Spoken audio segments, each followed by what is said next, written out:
कहानी का शीर्षक फर्क। अमरेंद्र अपने दोनों भाइयों से बड़ा था।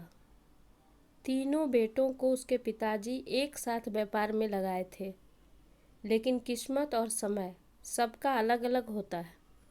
वे दोनों भाइयों का व्यापार फला फूला और अपने शहर का जाना माना व्यापारी बन गया।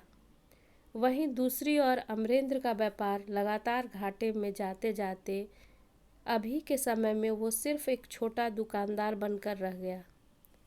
दोनों भाई अमरेंद्र से कन्नी काटने लगे थे। संबंध सिर्फ कहने भर का रह गया था। कभी कभार अमरेंद्र का बेटा अक्षत स्कूल से आते समय दिख जाता तो उन दोनों भाइयों के बच्चे भैया भैया कहकर पुकारने लगता, तो उनकी माँ उन्हें रोक देती। अक्षत जब घर वापस आता तो माँ से कहता, माँ, वे लोग हम लोगों से बात क्यों नहीं करते? अक्षत की माँ उसे समझाते हुए बोली, बेटा, वे लोग बड़े आदमी हैं। अक्षत बोला, नहीं मम्मी, बड़े तो मेरे पापा हैं, वे लोग तो छोटे हैं। उनकी माँ हंस देती और कहती, तुम अभी इस बड़े छोटे के फ़र्क को नहीं समझ पाओगे। अमरेंद्र की पत्नी उन दोनों भाइयों की पत्नी से ज़्यादा पढ़ी लिखी और समझदार थी। वो अक्षत को अपने छत्र छाया में रखती, ज़्यादा दोस्त और घूमने फिरने में विश्वास नहीं रखती।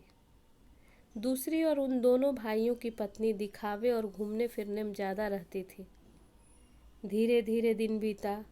अमरेंद्र की आर्थिक स्थिति में ज़्यादा अंतर नहीं आया, परंतु उसे अपने परिवार को पालने के लिए किसी के सामने हाथ फैलाने की आवश्यकता नहीं पड़ती।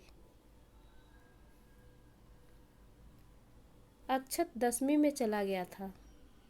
अब वो हर परिस्थिति को समझने के काबिल हो गया था। आज स्कूल में उसके दोनों चचेरे भाइयों ने उसके साथ बदतमीजी की और साथ ही अमरेंद्र के बारे में भी उल्टा सीधा बोल रहा था। अक्षत को गुस्सा आ गया और उसने दोनों को मारा। जब स्कूल से घर पहुंचा तो अक्षत गुस्से में था। उसकी माँ उससे पूछी, क्या हुआ? तो उसने सारे बातें बताया। यह सुनकर कि अपने चचेरे भाइयों को मारा तो अक्षत को उसकी माँ डांटने लगी, तुम्हें ऐसा नहीं करना चाहिए था। अक्षत गुस्से से अपने कमरे में चला गया। शाम को उसकी माँ प्यार से पुचकारते हुए समझाई। उसकी माँ आज खाना बनाते समय उसे एक कहानी सुनाई। जानते हो अक्षत, मेरे गणित के मास्टर जी बोर्ड पर एक लाइन खींच देते थे और सभी बच्चों से बोलते थे, इसे बिना मिटाए छोटा करके दिखाओ।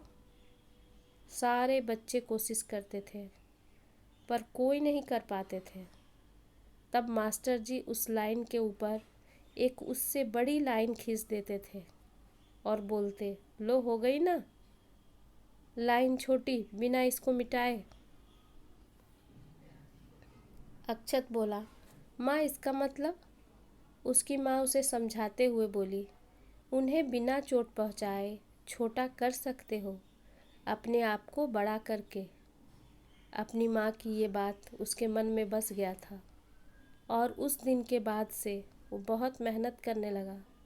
जब पढ़ाई से उसका मन भटकता तो एक कागज़ पर एक लाइन बना देता, फिर उसके ऊपर एक उससे बड़ी लाइन खींचकर उसे छोटा बनाता।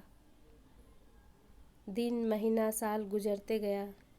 अक्षत 12वीं के बाद स्नातक, फिर LLB की डिग्री और फिर जज बनने की तैयारी में लग गया। उसका मेहनत रंग लाया। न्यायिक सेवा परीक्षा में पूरे राज्य में प्रथम स्थान प्राप्त किया। उसके घर के पास पत्रकारों का जमावड़ा लग गया। उसके माँ पिताजी को तो खुशी का ठिकाना नहीं था। जब पहली बार पोस्टिंग के बाद दशहरे की छुट्टी में अपने घर पहुंचा, उसकी गाड़ी के आगे पीछे पुलिस का काफिला चल रहा था। गाड़ी उसके घर के सामने रुका।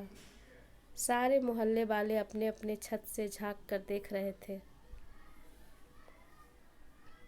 उसकी चाची और चचेरे भाइयाँ भी देख रहे थे। तभी उनके चाचा की गाड़ी वहाँ से गुजरने लगा। पुलिस वाले उनकी गाड़ी को पीछे ही रोक दिया। अक्षत की गाड़ी का गेट खोले ड्राइवर खड़ा था।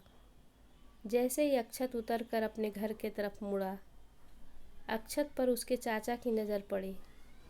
उन्होंने पुलिस से कहा, अरे ये मेरा भतीजा है, भतीजा, अपना सगा बड़ा भाई का बेटा, हमें क्यों रोक रहे हैं?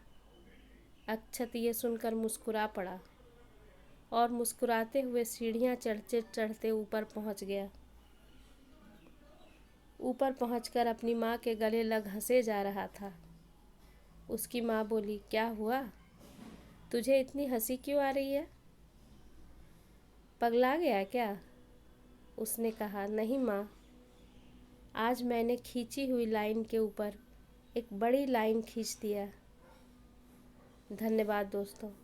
अगर आपको मेरी कहानी पसंद आए तो कृपया लाइक करें और सब्सक्राइब करें।